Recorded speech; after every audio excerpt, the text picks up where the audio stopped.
Captain Jake Martinez had seen a lot of weird things in his 15 years hauling cargo across the galaxy, but watching his engineer calculate the exact probability of his cat being completely useless was definitely making the top 10 list.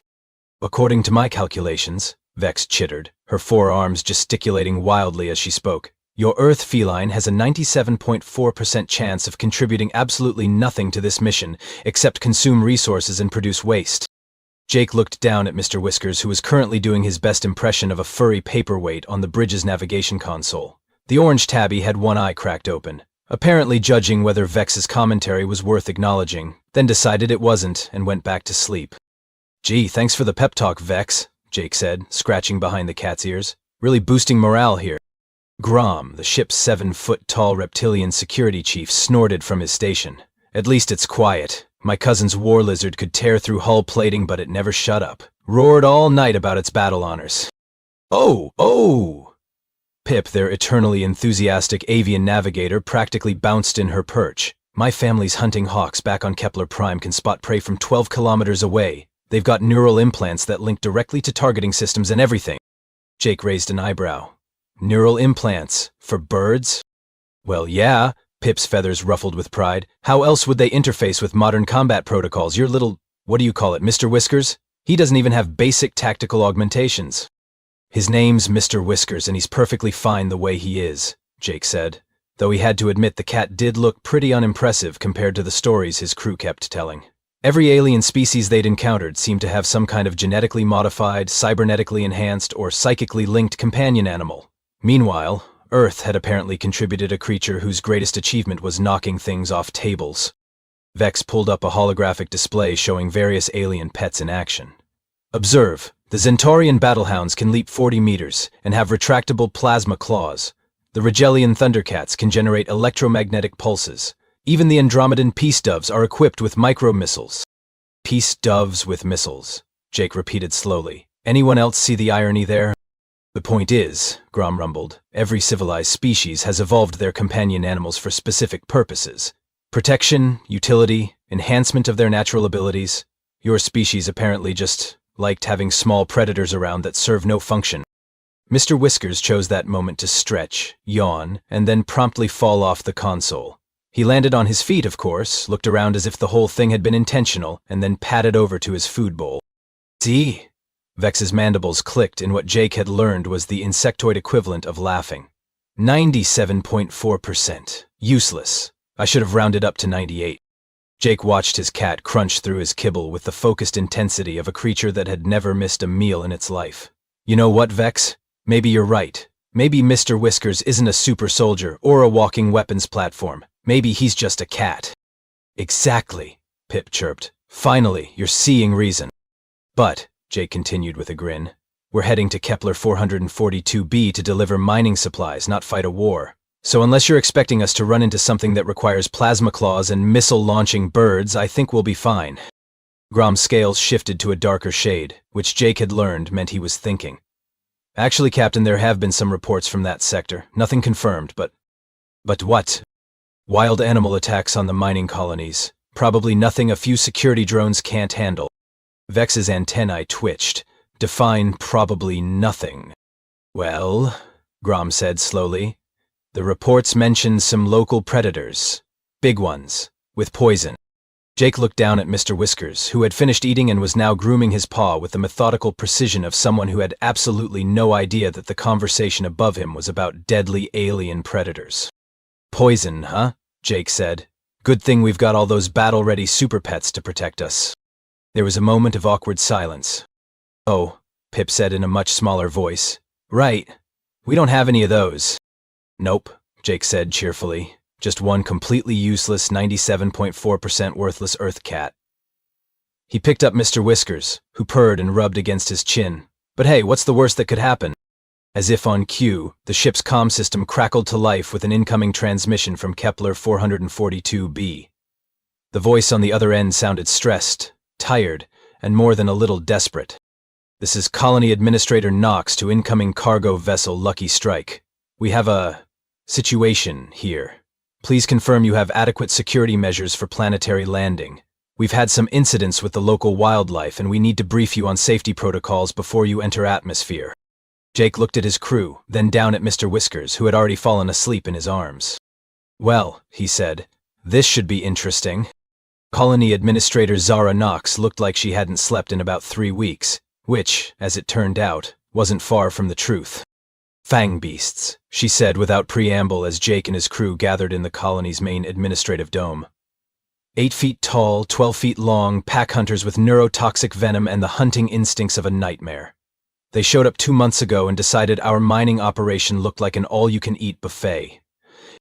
She gestured to a holographic display showing grainy security footage of something that looked like someone had crossed a saber-toothed tiger with a Komodo dragon and then given it anger management issues. The creature in the video was casually tearing through a reinforced security fence like it was tissue paper. "Sweet binary code," Vex whispered, her antennae quivering as she ran calculations. "The bite force alone registers at over 4,000 pounds per square inch. That's a 99.7% chance of immediate death upon contact." "Finally," Jake muttered, "something you're willing to round up." Rom studied the footage with professional interest. "How many in the pack?"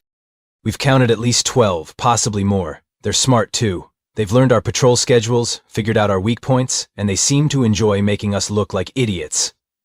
Knox rubbed her temples. "Last week one of them somehow triggered our emergency lockdown systems just to watch us panic." Pip's feathers had gone completely flat against her body. That's not normal predator behavior." "Tell me about it," Knox said, "which is why we hired the best." She gestured toward the dome's entrance, where a figure was striding in with the kind of confidence that suggested he'd never met a problem he couldn't solve by shooting it. He was tall, muscular, and wearing enough tactical gear to outfit a small army. Behind him padded something that looked like a cross between a wolf and a buzzsaw, all gleaming metal teeth and glowing red eyes. "Captain Rex Vortan," the newcomer announced, as if his name should mean something to everyone present. "Galactic Pest Control Solutions, first-class certification in xenobiology and tactical elimination. This is Decimator, my personally trained Rigelian razorhound."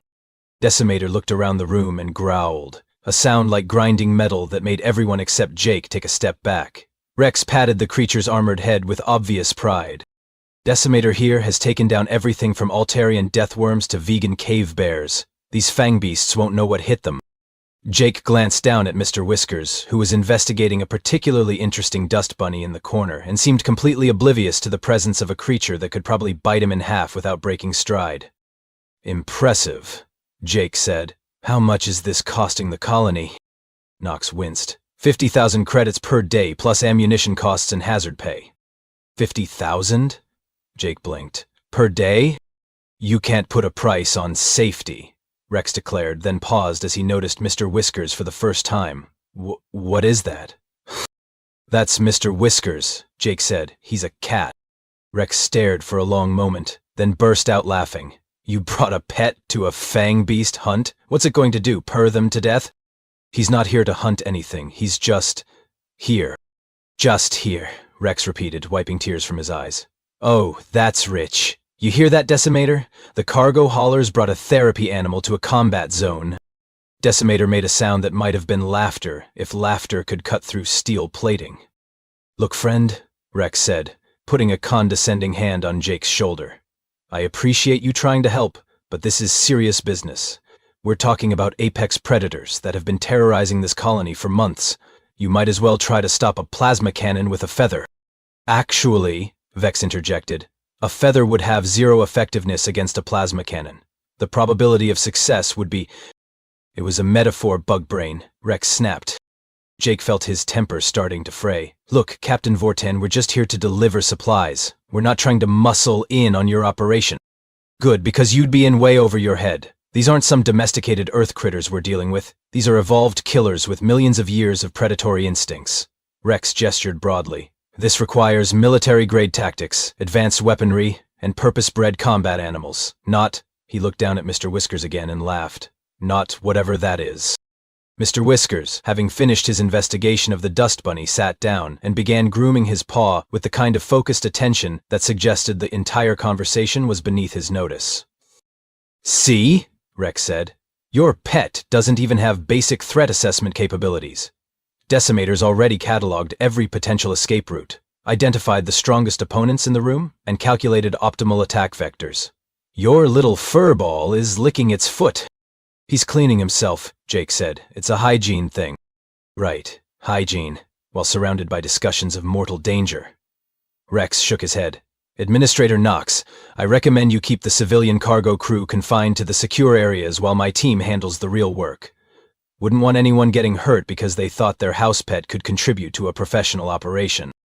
Knox looked between Jake and Rex uncomfortably.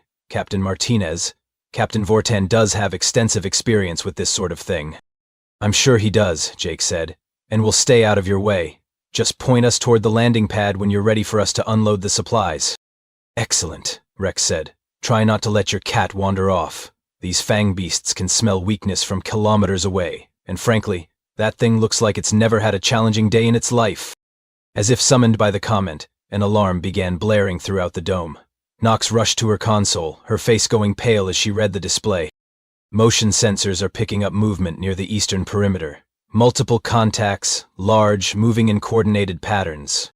Rex's expression shifted to professional focus. How many?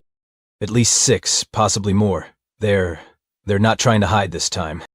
Rex grinned, showing too many teeth. Perfect. Time for a demonstration of how real hunters work. Come on, Decimator. Let's show these colonists what 50,000 credits a day gets them. As Rex and his metal-toothed companion strode out toward the perimeter, Jake looked down at Mr. Whiskers, who had finished grooming and was now staring at the dome's exit with the kind of intense focus that usually meant he'd spotted something interesting.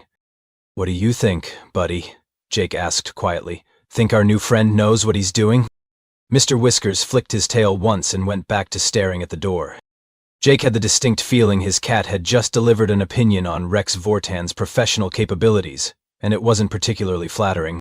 2 hours later, Jake was beginning to think that 50,000 credits per day might have been overpriced.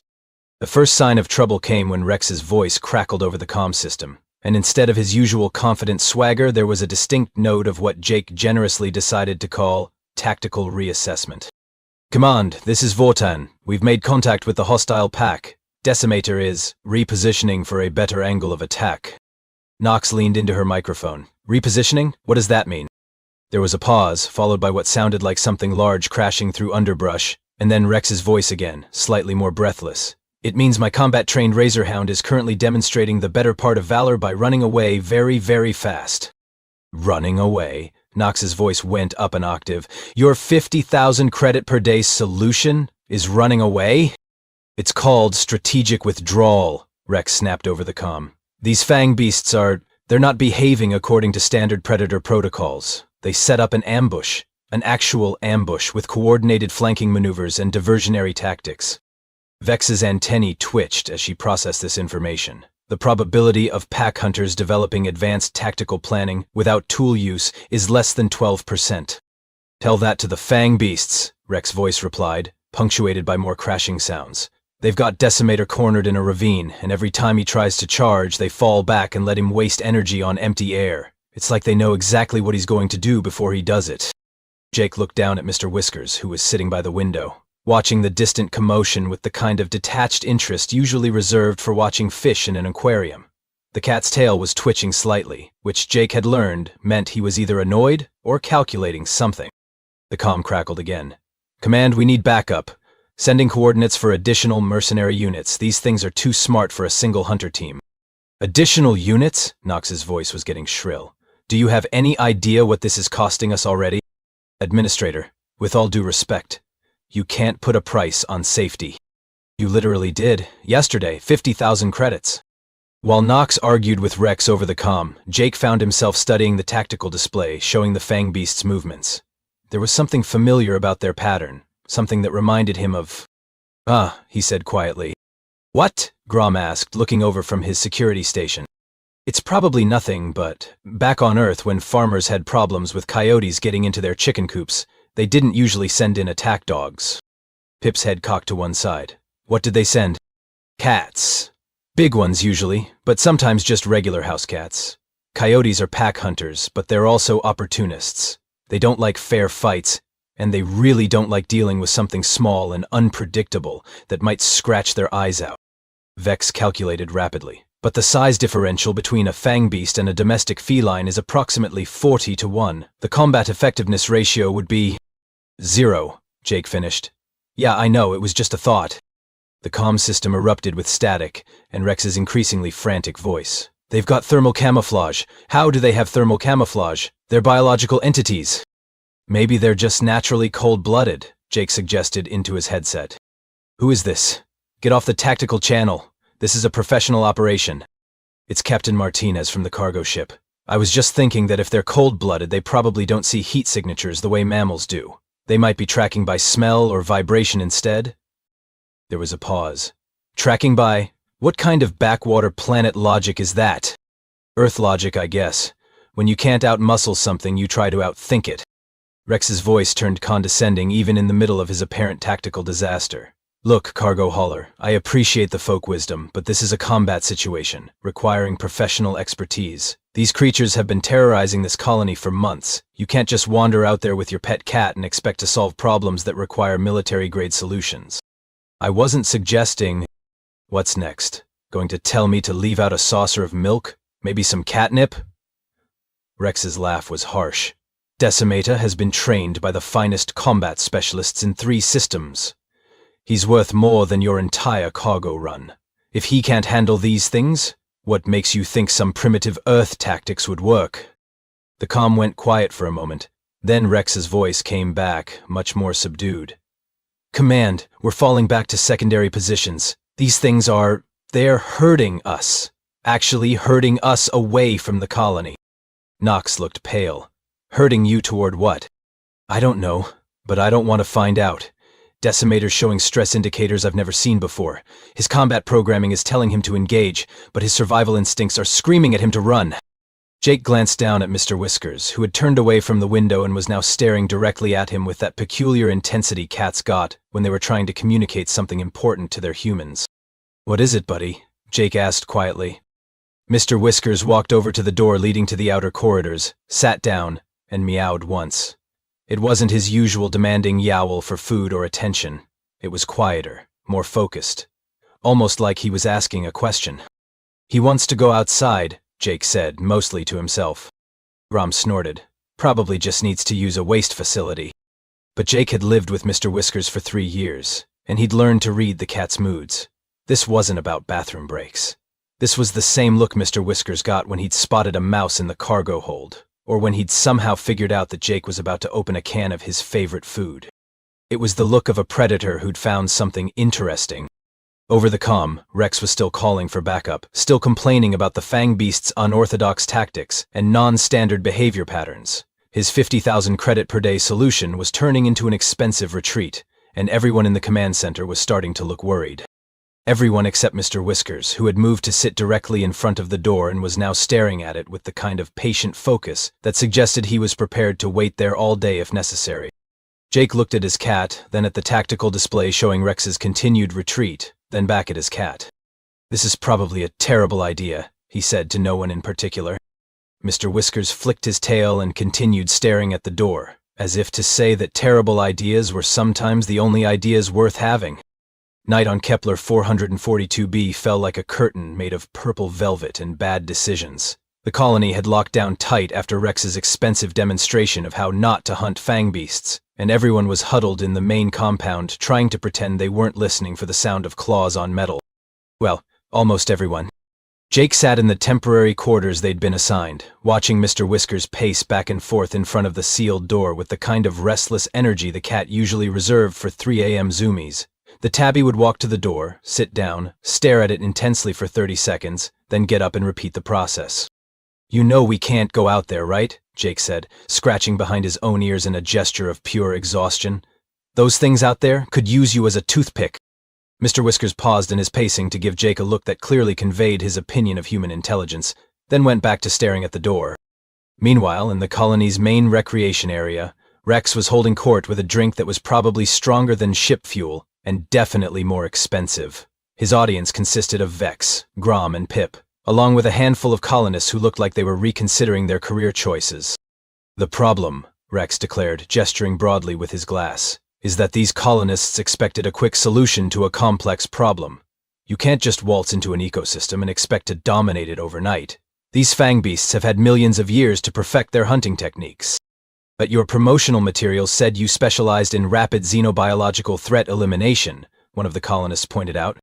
Rex waved dismissively. Marketing copy.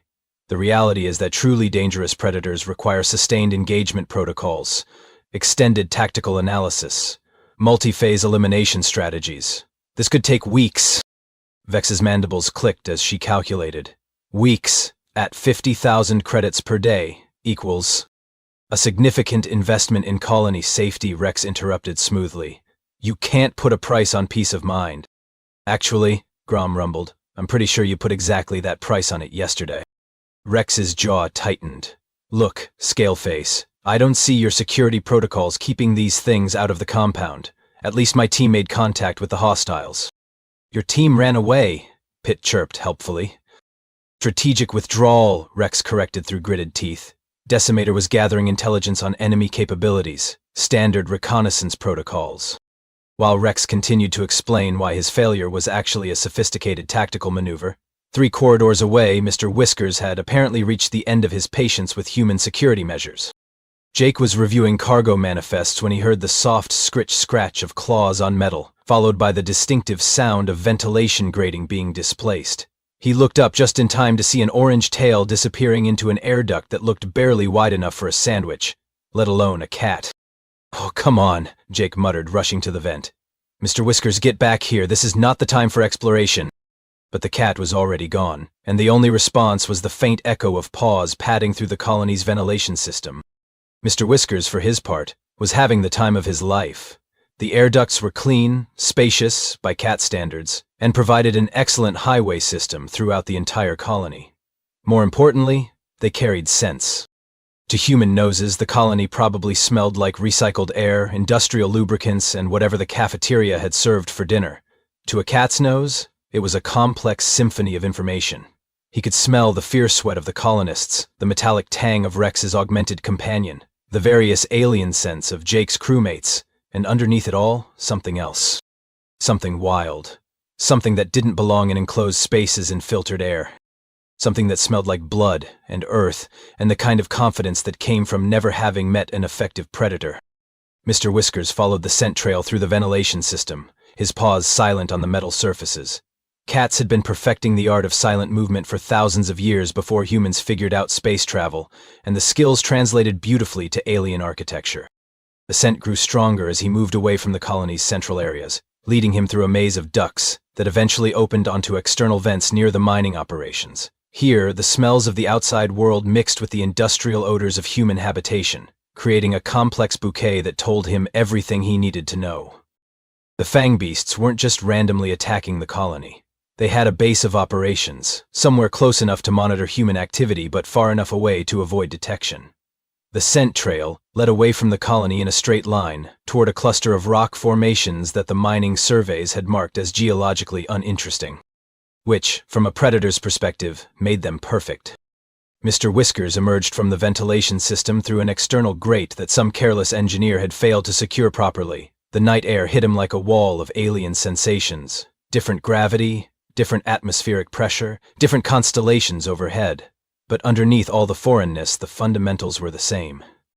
He was a small predator in a large world, and he had work to do. The scent trail led across open ground that would have been suicide for any human to cross, but Mr. Whiskers had advantages that no human could replicate. He was small enough to use terrain features that larger creatures would ignore. He was naturally quiet, with paws designed for stealth. Most importantly, he had infinite patience. Where Rex's approach had been all noise and flash and expensive technology, Mr. Whiskers simply became part of the landscape and waited. And while he waited, following the scent trail deeper into the rock formations, he began to notice other smells, chemical smells, synthetic lubricants and industrial solvents that had no business being this far from the mining equipment. Somewhere ahead, in what his nose told him was the heart of the Fangbeast territory, something was very wrong. Back at the colony, Jake was trying to explain to a very unsympathetic Knox why his cat's midnight adventure wasn't actually a violation of quarantine protocols. Your animal is loose in a hostile environment, Knox said, her stress levels clearly maxing out. Do you have any idea what this could do to our insurance premiums? He's not loose, Jake protested. He's just exploring. He'll come back when he gets hungry. What if he doesn't come back because he gets eaten by something with 8-inch fangs? Jake considered this. Then I guess Rex was right about him being useless. Knox stared at him. That's your response? Your pet might become a midnight snack for alien predators and you're making jokes? Look, Administrator. Mr. Whiskers has survived 3 years on cargo ships, 2 encounters with space pirates, and 1 memorable incident involving a malfunctioning food processor that tried to eat him. If he can handle all that, I think he can manage 1 night on an alien planet. What Jake didn't mention, because he wasn't entirely sure he believed it himself, was that Mr. Whiskers had never shown this kind of focused determination about anything except food. The cat's behavior tonight felt different, purposeful. Almost like he had a plan. Which was ridiculous, because cats didn't make plans. Cats reacted to situations with a combination of instinct and attitude, usually in ways that maximize their own comfort and convenience. But as Jake stared out the window at the alien landscape where his cat had disappeared, he couldn't shake the feeling that Mr. Whiskers had seen something the rest of them had missed. And somewhere in the darkness beyond the colony's lights, a small orange tabby was about to prove that millions of years of evolutionary fine-tuning could be more effective than all the military-grade technology in the galaxy. Dawn on Kepler 442b came with all the subtlety of a plasma cannon blast, painting the sky in shades of orange and purple that would have been beautiful if everyone hadn't been too terrified to appreciate them. Jake had spent most of the night alternating between staring out the window and pacing around their quarters, occasionally calling for Mr. Whiskers in the increasingly futile hope that his cat would just waltz back through the door like nothing had happened. Instead, the first sign that something had changed came from Knox's panicked voice over the colony-wide comm system. All personnel to emergency stations, we have a Code 7 situation in Sector 12. Repeat, Code 7 in Sector 12. Jake was still trying to remember what Code 7 meant when Vex burst through his door, all 4 arms gesticulating wildly and her antennae practically vibrating with excitement. Captain Martinez, you need to come to the command center immediately. There has been a significant development in the Fangbeast situation. Did they attack the colony? Jake asked, his stomach dropping. Is anyone hurt? No, that is not the issue. The issue is much more unprecedented. Jake followed Vex through corridors filled with colonists who looked like they'd been woken up by emergency alarms and weren't entirely sure whether they should be running towards something or away from it. The command center was buzzing with activity, with Knox barking orders at technicians while Rex stood off to one side looking like someone had just explained that his expensive combat training had been replaced by a correspondence course. Martinez, Knox called out as soon as she saw him. Your cat, where is your cat? I don't know. He got out last night. Why? What's happened? Instead of answering, Knox gestured toward the main display screen, which was showing aerial footage from one of their survey drones. The image was focused on a rocky outcropping about 2 kilometers from the colony, and even from the drone's altitude, Jake could see something large and dark sprawled among the boulders. At approximately 0600 hours, Knox said in the voice of someone who had given up trying to make sense of her life, our perimeter sensors detected no Fangbeast activity for the first time in 2 months. None. Complete radio silence. That's good news, right? Jake asked, though the expressions around him suggested otherwise. We sent a drone to investigate their last known position, Knox continued. What we found was, well, see for yourself. The drone's camera zoomed in on the dark shape among the rocks, and Jake felt his breath catch. It was definitely a Fangbeast, and it was definitely dead. The creature was massive, easily 12 feet from nose to tail, with fangs that looked like they could pierce through armor plating. But what made Jake's stomach lurch wasn't the size of the thing. It was the small orange shape sitting calmly beside the corpse, grooming his paw with the satisfied air of someone who had just completed a particularly challenging but successful project. Is that, Jake started. Your 97.4% useless Earth feline, Vex finished, her voice filled with what Jake could only describe as mathematical bewilderment, sitting next to what appears to be the Fangbeast Pack Alpha. Rex pushed forward, his face red with indignation. That's impossible. There's no way that tiny creature could take down something that size. Decimator couldn't even get close to one of these things, and he's been combat trained by military specialists. The evidence suggests otherwise, Grom rumbled, studying the footage with professional interest, though I admit the logistics are confusing. Knox was frantically typing commands into her console. I'm pulling up the security footage from last night. If we can figure out how this happened. The screen split, showing both the current drone footage and grainy night vision recordings from the colony's external cameras. Jake watched in fascination as the timeline played out, Mr. Whiskers disappearing into the ventilation system, emerging outside the colony perimeter, and then vanishing into the darkness beyond camera range. "There," Knox said, pausing the footage. "Timestamp shows your cat left the colony at 23:47 hours. The next relevant footage is from the mining site cameras." She switched to a different feed, this one showing the automated mining equipment that operated through the night. For several hours, nothing happened, except the steady movement of excavation machinery. Then, at approximately 0200 hours, a small shape appeared at the edge of the frame. "Enhanced magnification," Knox commanded, and the image zoomed in to show Mr. Whiskers padding carefully between massive pieces of mining equipment, his nose to the ground like he was following a trail. "What's he doing?" Pip asked, her feathers ruffled with confusion. Jake studied his cat's behavior on the screen. "Hunting. He's following a scent trail." The footage showed Mr. Whiskers spending nearly an hour exploring the mining site, paying particular attention to areas where lubricants and coolants had leaked from the machinery. At one point, he found a puddle of something that glowed faintly under the night vision cameras and spent several minutes investigating it thoroughly. "Industrial solvent," one of Knox's technicians reported, checking the maintenance logs. "High-toxicity synthetic compound used in the ore processing equipment. There was a minor leak in Sector 7 last week." "Minor leak?" Rex scoffed. "What does that have to do with anything? That creature couldn't possibly have used industrial chemicals to poison a Fangbeast.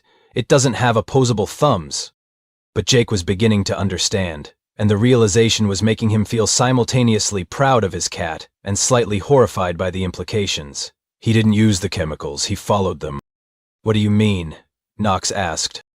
"The Fangbeasts have been raiding your mining operations, right? Taking equipment, disrupting operations? What if they weren't just being destructive? What if they were actually consuming the industrial lubricants?" Vex's antennae twitched as she processed this. "Many alien species have metabolisms that can process compounds toxic to others. The probability that Fangbeasts might consume synthetic chemicals for nutritional purposes is approximately 37%. But if they're not adapted to those specific compounds," Grom said slowly, "then they'd get sick," Jake finished. "And a sick alpha predator would retreat to somewhere safe to recover, somewhere like a den in those rock formations." The security footage continued, showing Mr. Whiskers leaving the mining site and disappearing again into the darkness.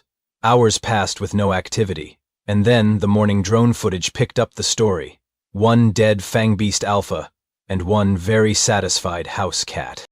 "So you're telling me," Rex said, his voice getting dangerously quiet, "that your pet cat succeeded where my professionally trained combat animal failed by following his nose to a sick Fangbeast and finishing it off?" "That's exactly what I'm telling you," Jake said, "and honestly, I'm as surprised as you are." Knox was studying the drone footage with the intensity of someone trying to solve a puzzle that had been bothering her for months. "Wait, enhance Sector 4 of the Alpha's den site." The image zoomed in on the area around the dead Fangbeast, revealing something that made everyone in the command center go very quiet. Scattered around the den were the remains of mining equipment that had gone missing over the past 2 months. Drill bits, hydraulic fluid containers, and, most tellingly, several empty lubricant reservoirs that showed clear signs of having been chewed open. "They've been self-medicating," Knox breathed. "The Fangbeasts have been consuming our industrial chemicals because they contain trace minerals they need, but the synthetic compounds were slowly poisoning them.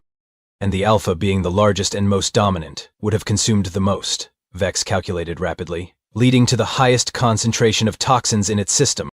Jake looked at the footage of Mr. Whiskers, who had apparently grown bored with grooming and was now investigating something else among the rocks. "So, when Mr. Whiskers tracked the scent to their den, he found an alpha that was already dying from chemical poisoning. And delivered the coup de grace," Grom said with what might have been respect. "Efficient, practical, no wasted energy on unnecessary combat."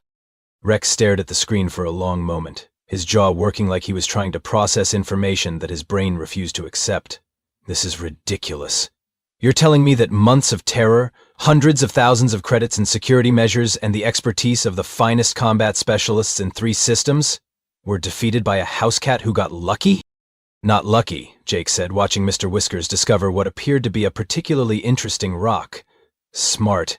He did what cats have been doing for thousands of years. He followed his nose, used his natural stealth abilities, and waited for the right moment to strike. No fancy technology, no expensive training programs. just millions of years of evolutionary optimization. The comm system crackled to life with reports from the perimeter stations. No Fangbeast activity detected, no movement in the surrounding areas, and for the first time in 2 months, mining operations could resume without armed escorts. Rex looked around the command center at the faces of people who were beginning to realize that their very expensive problem had been solved by a creature that cost less to feed per year than his combat animal cost per day. "This is," Rex started, then stopped, apparently unable to find words that adequately expressed his professional humiliation. "This is a cat being a cat," Jake said simply, "and sometimes that's exactly what the situation calls for." On the screen, Mr. Whiskers had apparently decided that his work was done. He stood up, stretched in that leisurely way cats had perfected, and began padding back toward the colony with the unhurried confidence of someone who knew exactly where his next meal was coming from. Jake couldn't help but grin. "I should probably go meet him at the door. He's going to want his breakfast, and after a night like that, I think he's earned the good stuff." 3 hours later, the colony's main recreational area had been transformed into something that looked suspiciously like a victory celebration, complete with decorations, hastily prepared food, and the kind of relieved laughter that only came from people who had just realized they weren't going to die horribly after all. At the center of it all, Mr. Whiskers sat on what could only be described as a throne made from mining equipment cushions, wearing a collar that someone had fashioned from spare optical fiber that made him glow softly in the dim lighting. He was currently working his way through a plate of what the colony's chef had proudly announced was genuine Terran-style tuna, though Jake suspected it was actually some kind of local fish that had been processed to approximate the taste. Not that Mr. Whiskers seemed to mind. He was purring loud enough to be heard over the conversation, occasionally pausing in his feast to accept chin scratches from colonists who had spent the last 2 months convinced they were all going to become Fangbeast snacks. "I have recalculated my initial assessment," Vex announced, approaching Jake with what he had learned to recognize as her version of an apology. "Your Earth feline's usefulness rating has been upgraded from 3.6% to, well, considerably higher." "How much higher?" Jake asked, scratching behind Mr. Whiskers' ears. Vex's antennae twitched with embarrassment. "Current data suggests a usefulness rating of approximately 112%. How do you get more than 100% useful?" "By solving a problem that was costing the colony 50,000 credits per day, while consuming resources worth less than 5 credits per day," Vex explained. "The mathematical efficiency is unprecedented." Nearby, Grom was regaling a group of fascinated colonists with what he claimed was his expert analysis of Mr. Whiskers' tactical approach. "See, what your cat did was pure special operations methodology. Reconnaissance, target assessment, patience, and striking at the moment of maximum vulnerability. Textbook predator behavior." "Yesterday you said he was useless," Pip pointed out. Grom's scales shifted to a slightly embarrassed shade of green. "Yesterday I failed to account for species-specific evolutionary advantages. Earth predators have clearly developed different optimization strategies than our combat animals." "You mean he's sneaky and patient instead of big and obvious," Jake translated. "I prefer tactically sophisticated," Grom replied with dignity. Across the room, Administrator Knox was having what appeared to be a very different conversation with Rex Vortan. Jake couldn't hear the details, but Rex's body language suggested it involved terms like contract termination and full refund, while Knox's expression suggested she was enjoying every minute of it. "The thing I don't understand," said one of the younger colonists, a mining technician who looked like she hadn't slept properly in months, "is how we missed the connection between the equipment theft and the poisoning. We had all the data." Jake considered this while watching Mr. Whiskers investigate a new offering of what might have been alien salmon. "You had the data, but you were looking at it like humans. You saw equipment theft as vandalism or territorial behavior. Mr. Whiskers looked at it like a cat, which meant he was interested in what they were actually doing with the stuff they stole." "But how did he know they were poisoned?" another colonist asked. "He probably didn't, at least not consciously. But cats are really good at reading the health status of other animals. Sick prey smells different, moves different, acts different. When he found that alpha's den, he would have immediately recognized that something was wrong with it." Vex nodded thoughtfully. "A dying apex predator would represent minimal risk and maximum opportunity for a smaller predator. Optimal cost-benefit ratio for engagement. Or as we say on Earth," Jake added, "he saw easy pickings and went for it." The celebration was interrupted by Rex's voice, raised loud enough to carry across the entire room. This is completely unacceptable. My reputation, my professional standing, my entire career is built on providing superior solutions to complex xenobiological threats. Knox's reply was loud enough for everyone to hear. Captain Vorton, your superior solution involved running away from the problem while racking up charges that would have bankrupted this colony within a month.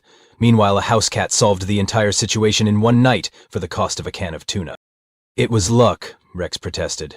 Pure dumb luck. That creature stumbled onto a sick animal and finished it off. Maybe, Jake said, standing up and walking over to where Rex was making his scene. But you know what they say about luck. Rex turned to glare at him. What do they say about luck?